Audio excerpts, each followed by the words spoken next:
Hello there, lovely good evening and welcome to Camnet TV main news, broadcasting to you live on Topstar channel 106, Facebook, YouTube and Kenstream. Here are the news headlines. Economic analyst urges Zambia to explore alternatives to dollar dependency. Energy Regulation Board approves licenses and projects worth 770 million United States dollars. Manhunt launched for MAID accused of murder in LILAYI. In international news, sex trafficking trial of DIDDY begins in New York. In sports, can Inter Milan stop LAMINE YAMAL? Join us for these and many more stories after the break. Get all the latest updates in court news only on Camnet TV. We take you and make you feel part of the court sessions through our in-depth coverage of the adjudication process. Get informed on those who have been arrested, delayed and denied the police bond or bail victims, persons taking plea, court adjournments, verdicts, and those administration issues in the judiciary. You can also follow and give us a like on our social media platforms, Camnet TV, not just another channel. To present Camnet TV main news in detail, I'm Tapelo Joe Smata. Police have launched a manhunt for Mary, a live-in maid, accused of fatally stabbing her colleague, Memory Kajila, at a home in LILAYI of Lusaka. The incident, which occurred on May 5th, 2025, was reported to Chilenge police station through the Godfrey Mianda police post at approximately 1845 hours. According to police, the murder took place earlier that day around 1730 hours while the homeowners were away at work. Police Public Relations Officer Roy Hamonga says preliminary investigations suggest the two women who worked for Mr. Innocent Ngoma and his family had been sharing a bedroom with Mary, only joining the household 2 days prior to the incident. Mr. Hamonga says tensions are believed to have emerged between the two, possibly due to a confrontation over suspected bedwetting, although the motive remains unconfirmed. The confrontation allegedly escalated into a violent altercation that resulted in Memory's death. Chilenge Police Station through Godfrey Mianda Police Post received a report of murder yesterday, the 5th of May 2025, at approximately 1845 hours. The incident was reported to have occurred earlier the same day, around 1730 hours. The report was made by Mr. Xavier Kakoma, age 34, of Jigulins Chalala, who reported on behalf of his friend Innocent Ngoma of plot number 10622 LILAYI. The report stated that Mr. Ngoma's living maid, female Memory Kajila, age 22, was allegedly stabbed to death by another living maid identified only as Mary, other names not yet known, following a dispute of yet to be established in nature. Preliminary investigations indicate that the deceased, who had worked for the Ngoma family for over 4 years, recently began sharing a bedroom with the suspect Mary, who joined the household on Saturday, 3rd May 2025. It is alleged that the tensions may have risen after the deceased confronted Mary over suspected bedwetting, though this is unconfirmed. On the day of the incident, Mr. and Mrs. Ngoma had left for work, leaving the two maids and 4 children at home. A 12-year-old child reportedly noticed blood seeping from the bedroom and inquired for Mary, who allegedly claimed it was from slaughtering a chicken. However, upon entering the bedroom, the child found the deceased lying on the floor. Police officers who responded to the scene found the deceased lying on her back, covered in a blanket. Physical inspection revealed deep cuts on the chest, right arm, and 4 incisions on the stomach consistent with knife wounds. The body was transported to Investigation Hospital mortuary, where it awaits postmortem and burial. At this stage, no arrests have been made as the suspect Mary is currently on the run. A manhunt has been launched and will appeal to members of the public with any information on the whereabouts of the suspect to report the nearest police station or contact the Zambia Police Service emergency toll-free lines. The Zambia Police Service condemns in the strongest terms all acts of violence and reiterates its commitment to ensuring that this perpetrator is brought to justice. Economist Yusuf Udodia says that the ongoing trade tensions between the United States and major global economies are prompting many countries to seek alternatives to the US dollar in international trade.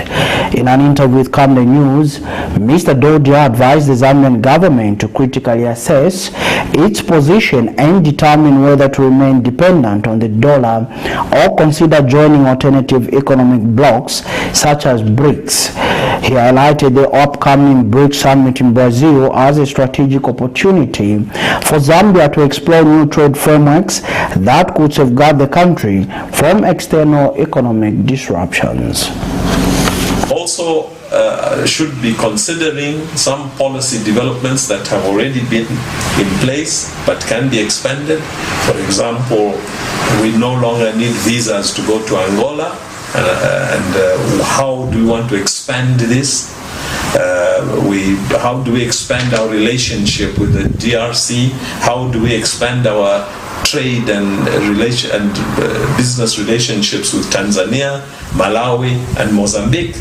Zambia is surrounded by 8 physical neighbors, and a 9th neighbor is Burundi across Lake Tanganyika.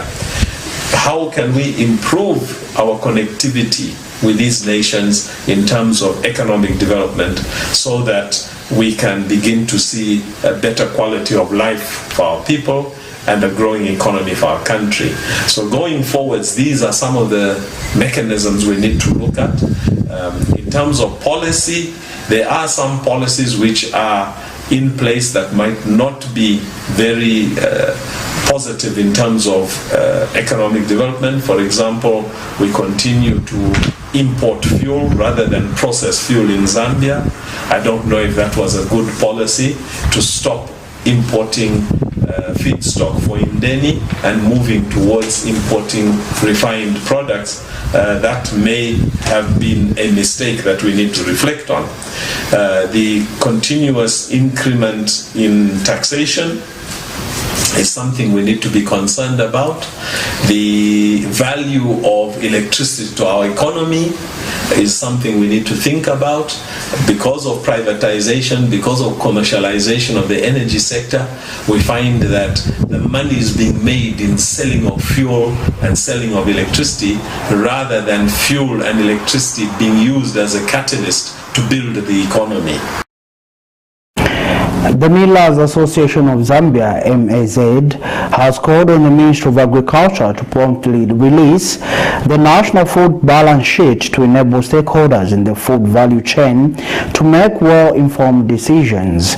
Speaking in an interview with Camnet News, MAZ President Andrew Chintala commended small-scale farmers for their resilience during last year's drought, which posed significant challenges to the agricultural sector.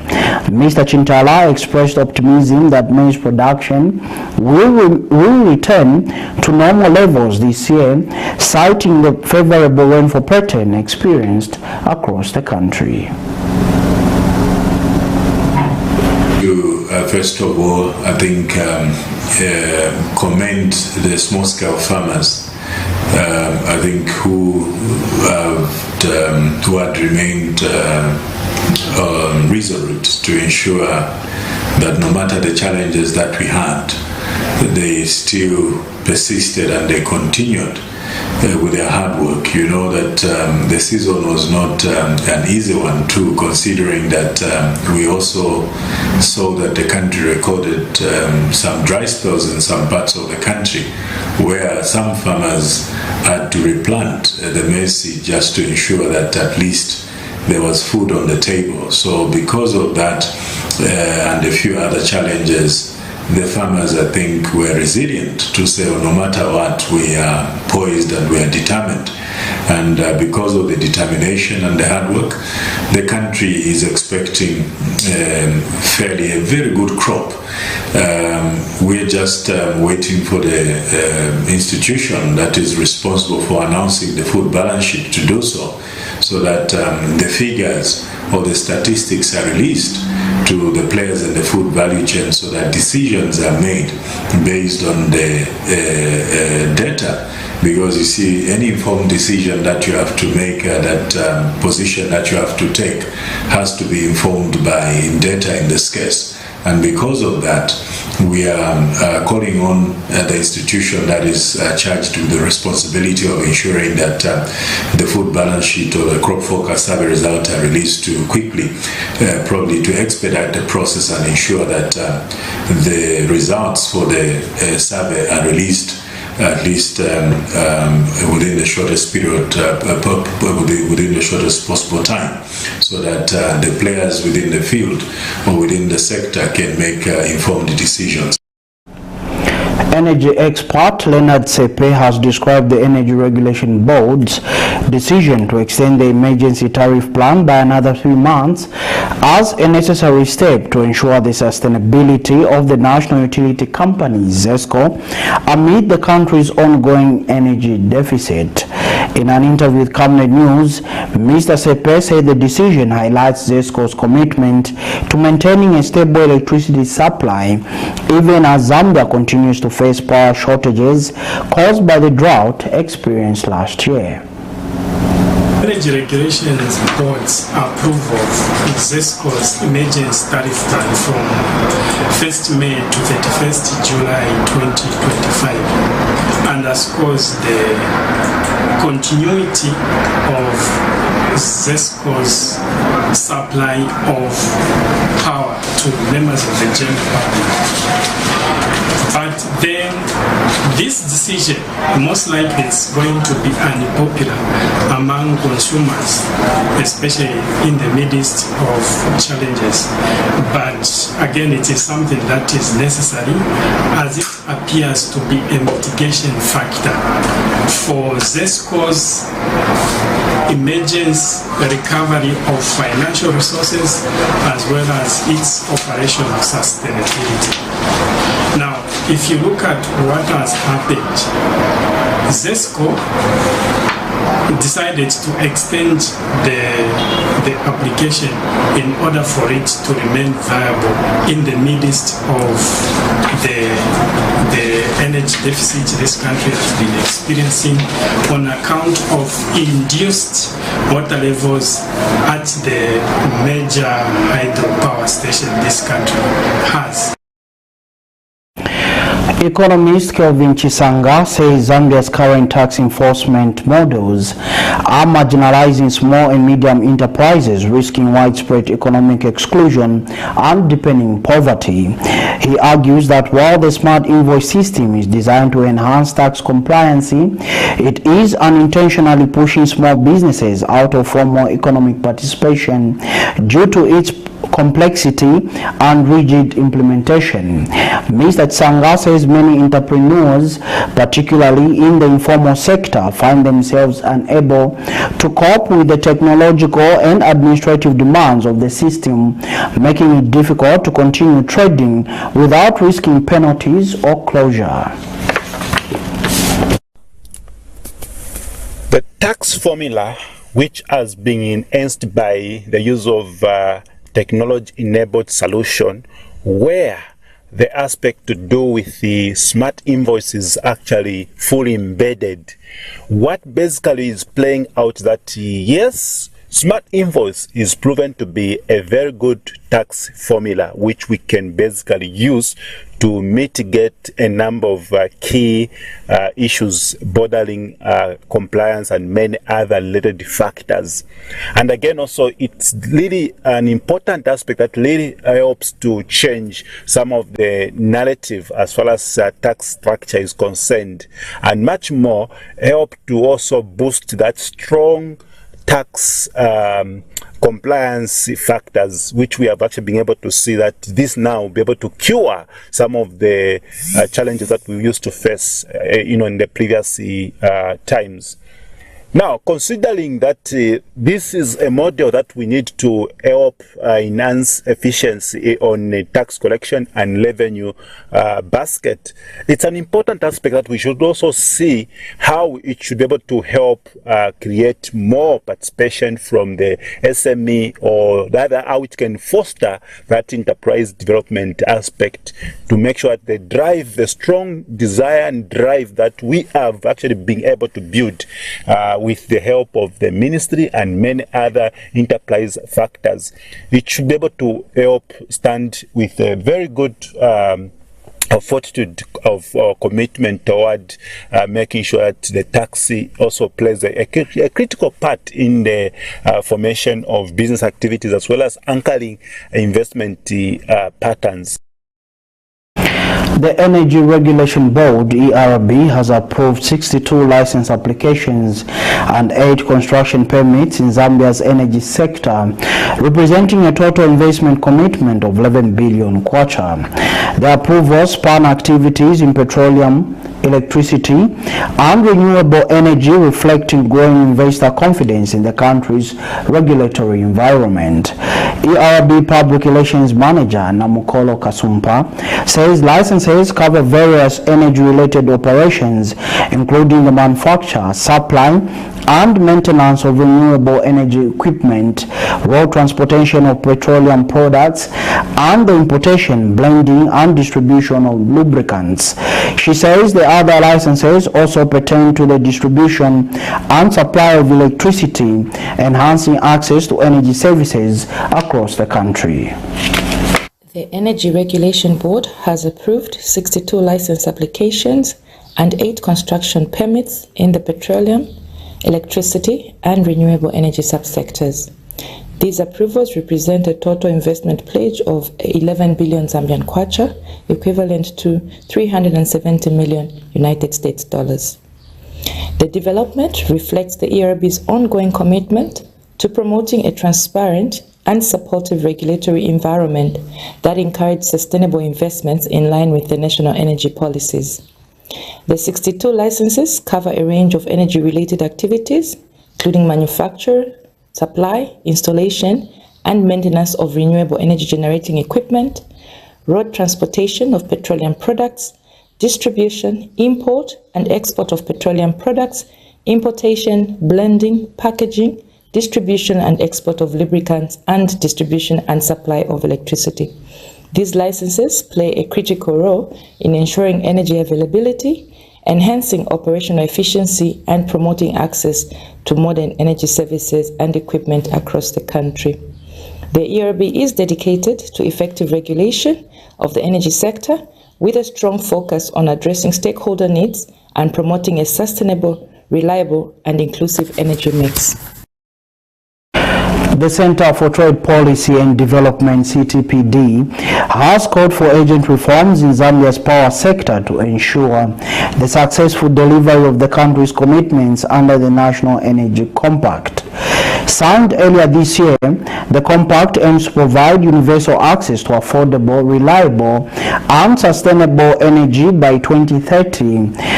In alignment with Zambia's Vision 2030 and Sustainable Development Goal number 7. CTPD legal researcher Lucy Msonda says the key step toward this vision is the recently enacted electricity regulations of 2024, which introduce a framework that allows non-discriminatory access to the national electricity grid. The Center for Trade Policy and Development welcomes the government of Zambia's bold commitment under the National Energy Compact, which aims to deliver affordable, reliable, and sustainable energy for all by 2030. This vision is in alignment with both Vision 2030 and SDG number 7. And we are in full support of this. A milestone in promoting this commitment has been the introduction of Open Access Framework, which allows for fair access to the power grid and opens the door for more private investment and renewable energy projects. However, we are concerned that ZESCO continues to hold multiple roles as a generator, distributor, transmitter, and system operator.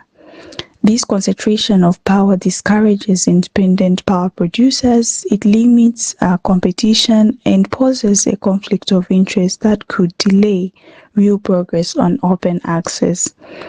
As the Energy Compact calls for transparent planning, competitive procurement, and the creation of an independent system and market operator, these are not just technical details. They are key to unlocking 9.5 billion in private sector investment and reaching 10,000 megawatt generation by 2030 as indicated under the compact. Therefore, CTPD is urging the Ministry of Energy and ERB to fast track the unbundling of Cisco and ensure the independent operator is fully operational by 2030 as promised under this compact. Minister of Technology and Science Felix Mtati says Zambia must harness local cybersecurity expertise to protect its citizens, businesses and critical infrastructure from growing digital threats. Speaking during a courtesy visit to cybersecurity firm Digital Safe Limited, the minister emphasized that cybersecurity and protection is no longer optional but a national necessity. He warned that the global cybercrime economy is projected to reach $12 trillion by 2025, making it the third largest economy in the world. Mr. Mtati stressed that Zambia must remain vigilant and proactive, especially as cyber attacks continue to increase in frequency and sophistication. Meanwhile, Digital Safe Chief Executive Officer Msonda Kapaya highlighted that the private sector, his company in particular, has the capacity to adequately attend and resolve the growing digital threats in the country. Put it at the opening that the cyber economy is the third largest economy globally, valued at over 10.4 trillion. It therefore calls on government that we must take practical and decisive measures to combat the increasing threat in the cyber space. Even as we speak, even as we toured, they were able to demonstrate to us in the SOC that attacks were taking place, that we are vulnerable. That is the reality. So even by coming up with the laws that we came up with, we were measured, we wanted to be progressive, but also we wanted to comply with best international practice. What we saw here is compliance with best international practice. And the evidence is there for us, all of us, to see. And colleagues, the significance of cyber resilience, of cyber protection, is to ensure that we protect our citizens, to ensure that we protect businesses, and equally important, we protect the critical information infrastructure. And this critical information infrastructure is what powers the economy. So just a reminder that we are present, we are happy to contribute to these discussions so that we can actually impact them based on the experience that we have. I would like to mention in closing just 3 issues perhaps that have impacted us. One of them, inadequate support for local firms. I think is the quality of mankind. But I just want to emphasize that we feel that for the big ticket projects were not included. Things like we have capacity to handle things like public key infrastructure.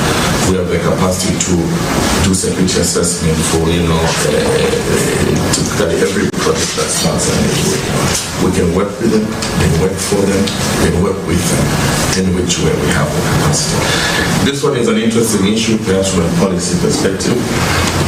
Where we are struggling here is, yes, we are very committed to paying our taxes, but the way the system works now, those colleagues of ours that are support our vendors will give us 30 days, 45 days to pay. Former Defense Minister Richard Siamunene has expressed concern over Zambia's current economic trajectory, stating that key indicators point to underperformance. In an interview with Camnet TV News, Mr. Siamunene noted that inflation remains a pressing issue and that prevailing economic fundamentals do not support claims of recovery or stability. He emphasized that rising commodity prices serve as a clear signal that the economy is not performing as expected. Mr. Siamunene highlighted the impact of economic situation on ordinary citizens, particularly those living in densely populated urban areas who continue to struggle with the high cost of basic goods and services. He urged political leaders to demonstrate honesty and transparency by openly acknowledging the economic challenges facing the nation. He criticized the trend of making overly optimistic or unrealistic policy pronouncements that, in his view, fail to translate into meaningful benefits for the majority of Zambians. Okay? And you have the inflation. Inflation will tell you a story. Inflation, there's a story behind that inflation. It means that the economy somewhere is not performing, because that's why there is a high commodity of prices. So, in that way, for me, let us agree, let us come to our realization. It will not save anyone by just stating the truth that no, the economy is not performing as it's supposed to be, because the people are still being affected by high prices of commodities. The people are still affected by not having 3 meals a day. So if you go out there in Chiboria, you go out in Chiboria, you will see that they are struggling. For them to hear from me and say it is doing well, when the people react against me, I should not say they were wrong, because they feel cheated. I think let's be honest to ourselves. Let's come to our point of realization and think that no, gentlemen, things are not okay. What we are doing is 1, 2, 3, 4 to reach to this level. For now, we are at this level, as opposed to say we have achieved this, we have achieved this, we have achieved. When the people, ordinary man and woman, are not being affected by those things that you are talking about. Democratic Party DNP President Sidney Chiawa has raised concerns over what he describes as a selective approach to the fight against corruption under the current United Party for National Development (UPND) administration. In an interview with Camnet News, Mr. Chiawa noted a recurring trend across successful governments where anti-corruption efforts predominantly target former officials after they have left office. He argued that this reactive approach undermines the effectiveness of the fight against graft, emphasizing the need for real-time detection and accountability. Mr. Chiawa expressed concern that alleged corrupt practices occurring under the current administration may only be investigated once the UPND exits office. He stressed that corruption remains a serious threat to national development and called for greater transparency and immediate action against wrongdoing. Under UPND, our take is that corruption in Zambia, including UPND government and in the past, it's selective in the terms that it only happens once the people have been moved in power. So we believe that to fight corruption, we're supposed to detect corruption and fight it when it's happening, not when people have committed the crimes and corruption, then they are fought after 5 years when they leave the power, or after 10 years when they leave the power. As they've been the case, corruption under PF is only fought when PF left. Corruption which is happening under UPND, we can't hear it. We can only hear it once the UPND comes out of government. This is not good for the country because we are losing a lot. Corruption is detriment to the economic growth and growth of the country. It is one of the major causes of poverty. Impoverishment is corruption. You are still watching main news on Camnet TV, broadcasting live on Topstar Channel 106, Facebook, YouTube, and Kenstream app. We go on our first set of commercials, but do join us for international and sports news. When we come back, please do stay tuned. Every Monday to Thursday afternoon, join us for the Lunchtime Cafe. We get to bring to you emerging stories making the headlines, media news, and we remind you of what political leaders and governance actors said back in the days. In Forgotten Stories, we emphasize to you the importance of eating healthy foods and leading healthy lifestyles on the Nutrition Corner. Get the latest updates in sports and critical interviews. Because we value your contribution to national matters, we accord you an opportunity to share your perspectives during the viewers' reactions. The Camnet TV Lunchtime Cafe is an all-inclusive buffet. Camnet TV, not just another channel. From time immemorial, we have had different types of lighting options, from those that can burn down our investments in minutes to those that dig holes in our pockets due to constant replacement and huge consumption of our ZESCO units. Savenda Electric introduces the new and advanced electric bulb with cutting-edge technology of LED that has low power consumption, gives out bright white light, and lasts up to 25,000 hours. Savenda Electric manufactures all types of LED light, like plastic LED fluorescent tubes, down lights, ceiling lights, outdoor fittings, and solar street lights made to customer specifications. Let's live on the bright side of life by choosing the wide range of Savenda electric lighting solutions that are available in all leading stores and supermarkets countrywide. For orders, call 0962-642-490 or email jnbunda@savenda.com or pchabula@savenda.com. Enjoy the benefits of an instant loan with us ranging from 1,000 kwacha to 750,000 kwacha paid express once collateral is viewed, valued, and verified. Call us on 0763 595 359 or 0779 432 993. Classified Financial Express, here as your financial friend.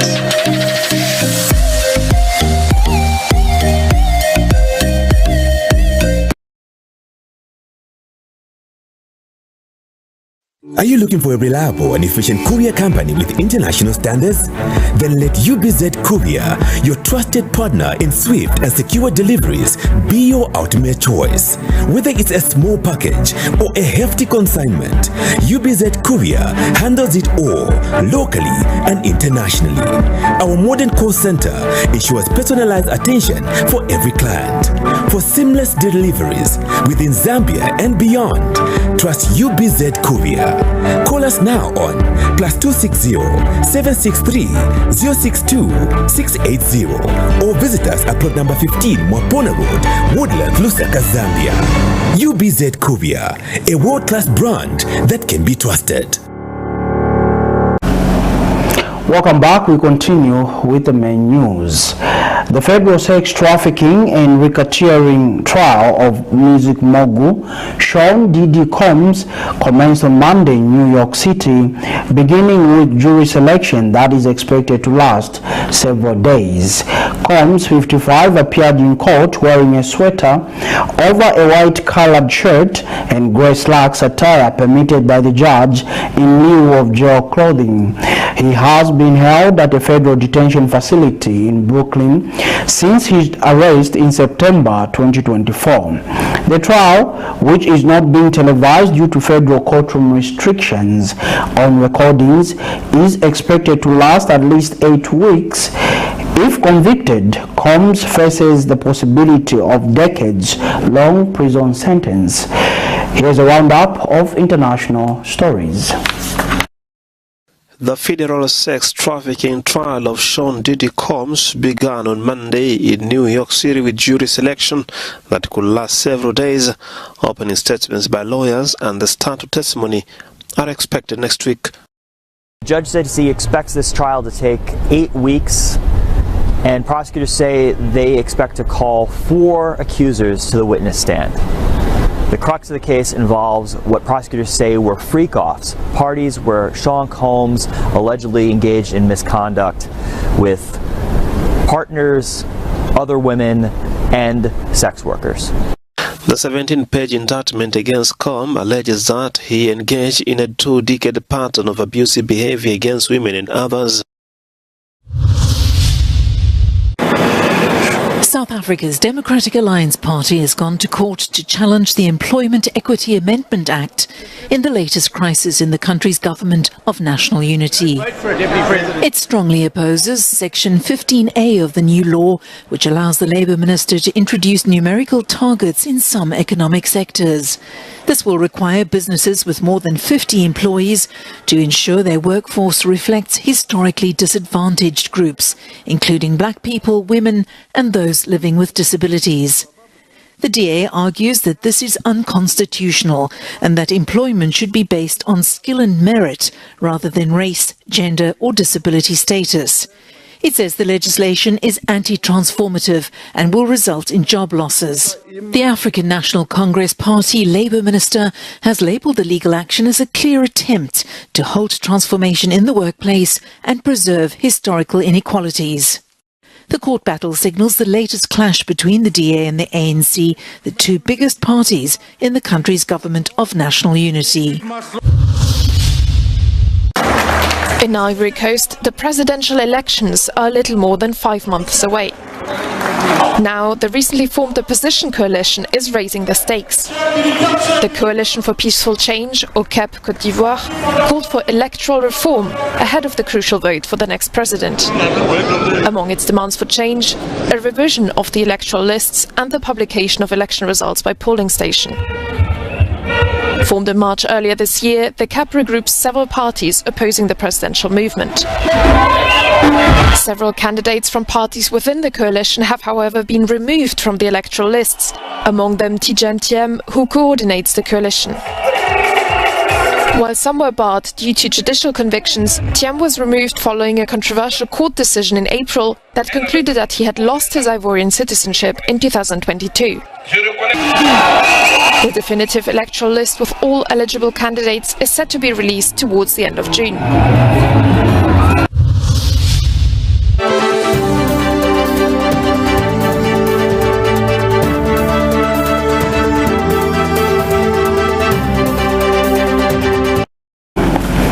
And finally, in sports news this evening, we monitored Sky Sports. And I think the thing to bear in mind is that in that first leg, he played his 100th game for Barcelona. I mean, he's only 17, and yet he's been in that first team picture for 2 years now. He's won a European Championship with Spain. Not only did he win it, he was one of the key figures in winning it. So this is a young man that not only is getting some game time here and there, he is playing in the biggest games the sport has to offer, and he's generally winning them, and he's generally affecting them all the way through. It is phenomenal. Yeah, it is phenomenal. I think, like you say, the Euros, watching him last year, I mean, just epic performances from him every step of the way. Look, we must, remember that he is only 17. So, Kevin, do you think he's got a temperament to deal with the pressure that is, if it's not already there, it's coming his way?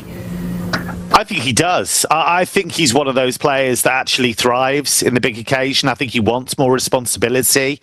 I think one of the things as well that stands out about his game is the work without the ball. If you look at Spain's success in the European Championship, a lot of it was built on their pressing game, and guys like him and Nico Williams out wide were doing that hard work without the ball. So he's got that part of it locked down. I think he's got that healthy arrogance. He's been quite open about the fact that he's delighted they've been beating Real Madrid on a regular basis this season. He had not one pair of sunglasses, but 2 pairs for the Copa del Rey final recently. I think he enjoys the spotlight. I thought he spoke very impressively when he had that press conference recently. That was the first one he'd done, really, on the big stage. And I think he does have that maturity. He does have that ability to compartmentalise and deal with the big occasion. Yeah, he's going to need it, isn't he, in the future? I love the fact that Inzaghi says they need to find a way to stop him. I think they're talking about double marking. Are you confident that they can do that and qualify for the final? What do you think? I think Inter can make it. I think with LAMINE YAMAL, there's only so much you could do. He was exceptional in the first half of that first leg. Absolutely brilliant. And he needed to be, because Barca were 2-0 down in that game at one stage. I thought he was a little bit quieter in the second half, but the funny thing was he had a spell where he wasn't quite affecting the game, and yet then came up with this extraordinary effort where he lifted the ball over the goalkeeper and hit the frame of the goal, and where everybody wasn't quite sure, was it a cross for Rafinha or was it a shot? And it was absolutely a shot, and he was happy to say that afterwards. So you can never quite keep him out for the whole game. I think where this Inter team are interesting is that they're happy to take punishment. They're happy to soak up lots and lots of shots, and then they'll hit you on the counter. A lot depends on how fit Lautaro Martinez is and how much of a role he can play. But as we saw last week, having Denzel Dumfries and Marcus Thuram back in their lineup gave them that pace and that dynamism on the counter. And against that high defensive line that Barca always play, that could be a key feature of the game tonight. Walk us through Barcelona's front three. How do you feel that they compare to the famous Messi, Suarez and Neymar attack of old? Yeah, I mean, it's early days as a three, but if you look at what they're achieving, they've won the Spanish Super Cup, they've won the Copa del Rey, they've absolutely hammered Real Madrid this season, and now they've beaten them 3 times across 3 different competitions. They've got them again at the weekend. If they were to win the Champions League, and they were to also win La Liga, that would be 4 trophies in one season. And so, for them to do that, and they're a really nice mix as well, because Lewandowski's got all these goals this season. He's proven to people that thought he was maybe over the hill that that's absolutely not the case. Rafinha, I think, has been a revelation under Hansi Flick. And they are very much a reflection of their coach, because there are echoes of the Bayern team that Hansi Flick had in 2020, of which Lewandowski was a part. And that sports item brings us to the end of this edition of Main News on Camnet TV. But before we go, we take a look at the top stories. Economic analyst urges Zambia to explore alternatives to dollar dependency. Energy Regulation Board approves licenses and projects worth $370 million United States dollars. Manhunt launched for MAID accused of murder in LILAYI. Sex trafficking trial Sean DIDDY begins in New York. Can Inter Milan stop LAMINE YAMAL? We now look at the Camnet verse for the day, coming from the book of 1 Corinthians chapter 3 and verse 9. It reads,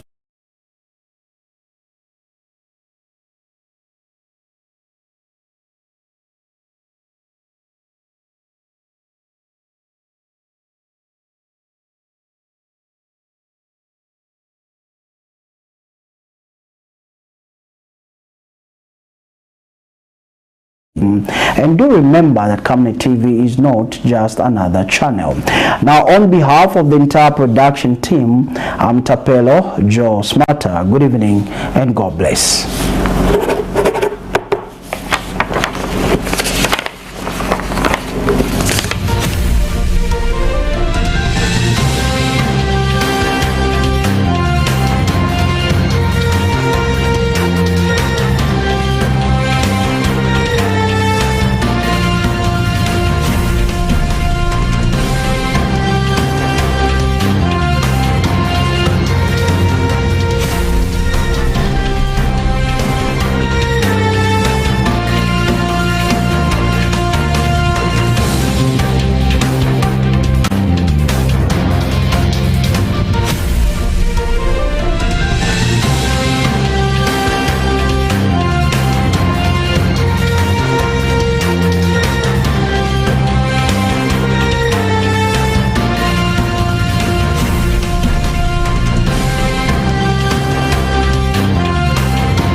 all the latest updates in court news only on Camnet TV.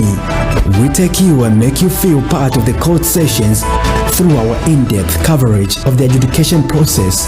Get informed on those who have been arrested, delayed and denied the police bond or bail victims, persons taking plea, court adjournments, verdicts, and those administration issues in the judiciary. You can also follow and give us a like on our social media platforms, Camnet TV, not just another channel.